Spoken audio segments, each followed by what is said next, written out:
आज हम बात कर रहे हैं भारत में हो रहे एक बहुत बड़े बदलाव की, शहरीकरण की।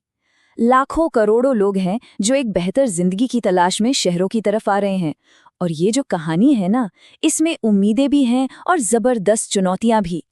अब जरा इस बदलाव के पैमाने को समझिए। सोचिए, 2047 तक भारत की आधी आबादी यानी 50% लोग शहरों में रह रहे होंगे।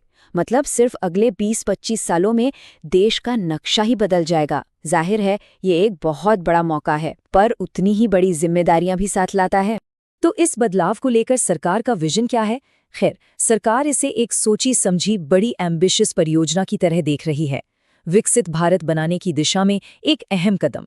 जैसा कि गृह मंत्री अमित शाह के इस बयान में भी साफ है, मकसद है वर्ल्ड क्लास शहर बनाना। तो चलिए इस विजन को थोड़ा और करीब से देखते हैं। और इसके दिल में है स्मार्ट सिटीज मिशन, एक ऐसा प्लान जिसके तहत देश के 100 शहरों को टेक्नोलॉजी की मदद से अपग्रेड किया जा रहा है। तो ये स्मार्ट सिटीज मिशन आखिर है क्या? देखिए, ये 2015 में शुरू हुआ था। मकसद था 100 शहरों को स्मार्ट इंफ्रास्ट्रक्चर और टेक्नोलॉजी से लैस करना।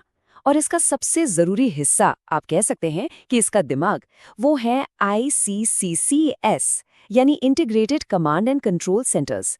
ये शहर के नर्व सेंटर जैसे हैं, जो AI और डेटा का इस्तेमाल करके ट्रैफिक, पानी, वेस्ट मैनेजमेंट जैसी रोजमर्रा की दिक्कतों को सुलझाने का काम करते हैं।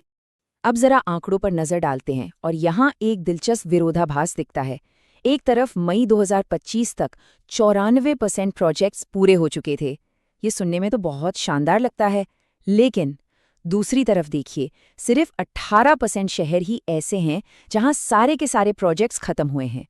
तो इससे क्या पता चलता है कि काम तो हुआ है, बिल्कुल हुआ है, लेकिन ये पूरी कहानी नहीं है। तरक्की एक समान नहीं है। तो यहाँ से कहानी और गहरी होती है। सरकारी योजनाओं और आंकड़ों से परे असली सवाल ये उठता है कि इस जबरदस्त शहरीकरण को चला कौन रहा है? इसका असली इंजन क्या है? और इसकी जो छिपी हुई कीमत है, वो कौन और कैसे चुका रहा है? तो चलिए अब बात करते हैं इकॉनमी की, क्योंकि यहीं पर एक बहुत ही हैरान करने वाली सच्चाई छिपी है। भारत का जो शहरी विकास है ना, वो उस पुराने रास्ते पर नहीं चल रहा जो हमने पहले देखा है, मतलब फैक्ट्रियों और कारखानों वाला रास्ता। देखिए, हिस्टोरिकली जो देश अमीर बने वो मैन्युफैक्चरिंग के दम पर बने। फैक्ट्रियां लगाईं, सामान बनाया और बेचा। लेकिन भारत का रास्ता वो बिल्कुल अलग है। यहाँ ग्रोथ का इंजन मैन्युफैक्चरिंग नहीं, बल्कि सर्विसेज हैं। IT, फाइनेंस, डिजिटल एक्सपोर्ट्स, ये वो ताकतें हैं जो 21वीं सदी में भारत की अर्थव्यवस्था को दौड़ा रही हैं। ये एक बिल्कुल नया मॉडल है। तो सवाल ये है कि ये सर्विस बेस्ड क्रांति आखिर हुई कैसे? इसके पीछे 3 T का हाथ है। पहला T है टेक्नोलॉजी, जिसने सर्विसेज को ज्यादा प्रोडक्टिव बनाया। दूसरा T है ट्रांसपोर्टेबिलिटी, मतलब अब सर्विसेज को इंटरनेट के जरिए कहीं भी कभी भी भेजा जा सकता है। और तीसरा T है ट्रेडेबिलिटी, यानी अब सर्विसेज को भी सामान की तरह ग्लोबल मार्केट में खरीदा बेचा जा सकता है। और ये सिर्फ थ्योरी नहीं है, इसका जमीन पर सीधा असर दिखता है। पता है, सर्विस सेक्टर में जब सिर्फ 1% की ग्रोथ होती है तो देश में गरीबी दर में 1.5 पॉइंट्स की कमी आती है। मतलब साफ है, ये नया मॉडल लाखों लोगों की जिंदगी को सीधे सीधे बेहतर बना रहा है। लेकिन जैसा कि हर कहानी में होता है, इसका एक दूसरा पहलू भी है, एक स्याह पहलू। तो अब हम बात करेंगे इस तेज रफ्तार शहरीकरण की, उन कीमतों की जिन्हें हम अक्सर नजरअंदाज कर देते हैं। खासतौर पर पर्यावरण और उन समुदायों पर इसका क्या असर पड़ रहा है जो शहरों के किनारे रहते हैं।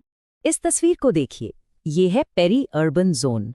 ये वो इलाका है जो शहर के ठीक किनारे पर होता है, जहां शहर खत्म होता है और गांव शुरू होता है। ये वो जमीन है जो शहर को जिंदा रखती है, उसे पानी, खाना और जमीन जैसे जरूरी संसाधन देती है। और विडंबना देखिए, शहरी विकास की सबसे भारी मार भी इसी इलाके पर पड़ रही है। इसे एक उदाहरण से समझते हैं। बात करते हैं गुड़गांव की।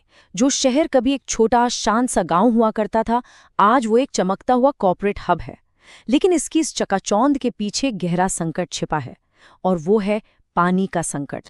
हुआ ये कि जैसे जैसे गुड़गांव में ऊंची ऊंची इमारतें खड़ी होती गईं, जमीन के नीचे पानी का स्तर उतना ही नीचे गिरता गया। और फिर शुरू हुई पानी की होड़। नई नई हाउसिंग सोसाइटियों और कंपनियों ने आसपास के गांव में जमीनें खरीदना शुरू कर दिया। खेती के लिए नहीं, बल्कि बोरवेल लगाकर वहां का मीठा पानी निकालने के लिए और उसे पाइपलाइन से वापस शहर लाने के। और ये असर सिर्फ पानी तक ही सीमित नहीं रहा। गांव की जो साझा जमीनें थीं, जहां जानवर चरते थे, वो भी इस शहरी फैलाव की भेंट चढ़ गईं। नतीजा, लोगों को अपने जानवरों को खोटे पर बांधकर पालना पड़ा, और इसका सीधा बोझ आया महिलाओं पर, जिन्हें अब चारा लाने के लिए और ज्यादा मेहनत करनी पड़ती थी। चलिए अब एक और उदाहरण देखते हैं, गोवा की राजधानी पणजी का।